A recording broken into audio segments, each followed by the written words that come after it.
મિત્રો, હમણાં ચોમાસું બરાબર જામ્યું છે અને ઝરમર ઝરમર વરસાદ વરસતો હોય, વાતાવરણ ઠંડુ હોય અને આવા ગરમા ગરમ રૂ જેવા પોચા ફૂંક મારીને ઉડાડે ને એવા જો તમને મેથીના ગોટા મળી જાય ને તો મજા જ પડી જાય, બરાબર ને?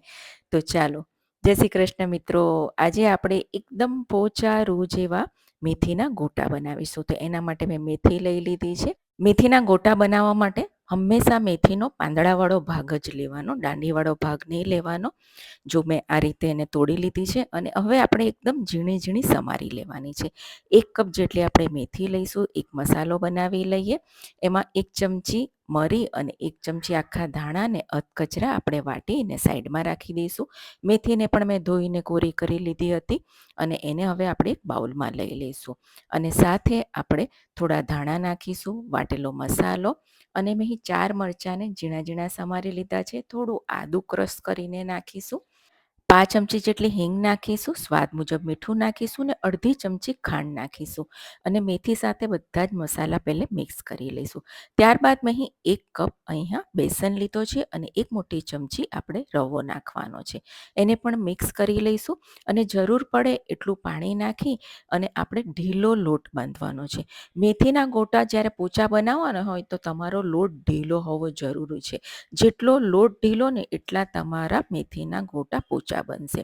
જુઓ, આ રીતનું રાખવાનું. તમે હાથથી અંગૂઠાથી એને નીચે નાખો ને તો પડી જવું જોઈએ, એ રીતનું તમારું મિશ્રણ હોવું જોઈએ. હવે એમાં ચપટી ખારો અને અડધા લીંબુનો રસ નાખવાનો અને સરસ મિક્સ કરી લેવાનો.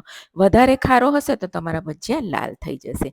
હવે ગરમ તેલમાંથી જ 1 ચમચી તેલ નાખીને મિક્સ કરી લઈશું અને મીડિયમ ફ્લેમ પર આપણે આ રીતે નાના નાના ગોટા નાખવાના છે. અને જુઓ, ગોટા ધીરે ધીરે ઉપર આવી જાય ને એટલું તમારું તેલ ગરમ હોવું જોઈએ. તેલ બહુ ઠંડુ નહીં અને બહુ ગરમ પણ નહીં હોવું જોઈએ. ઠંડુ હશે તો ભજીયા તેલ પી જશે અને ગરમ હશે તો એકદમ લાલ થઈ જશે. એને ઉલટતા પુલટતા મેં વચ્ચે મરચાં પણ નાખી દીધા છે અને સરસ આ રીતનો કલર થઈ જાય ને ત્યાં સુધી તમારે એને ફ્રાય કરી લેવાના છે. હવે કાઢી લઈશું અને આ જ રીતે બધા જ ભજીયાને આપણે ફ્રાય કરી લઈશું. જો તમે ખારો ઓછો નાખશો ને તો તમારા ભજીયા આવા ગ્રીન જ બનશે, લાલ નહીં થાય. અને જુઓ, તોડશો ત્યારે એકદમ પોચા અને જાળીદાર અને એકદમ હલકા બન્યા છે, જેને મેં અહીં બેસનની ચટણી સાથે સર્વ કર્યા છે. ચટણીની રેસીપી મેં મારી ચેનલ પર મૂકેલી જ છે. અને વરસાદ પડતો હોય ને આવા ગરમા ગરમ ભજીયા મળે ને તો મજા જ પડી જાય. તો ચોક્કસથી ટ્રાય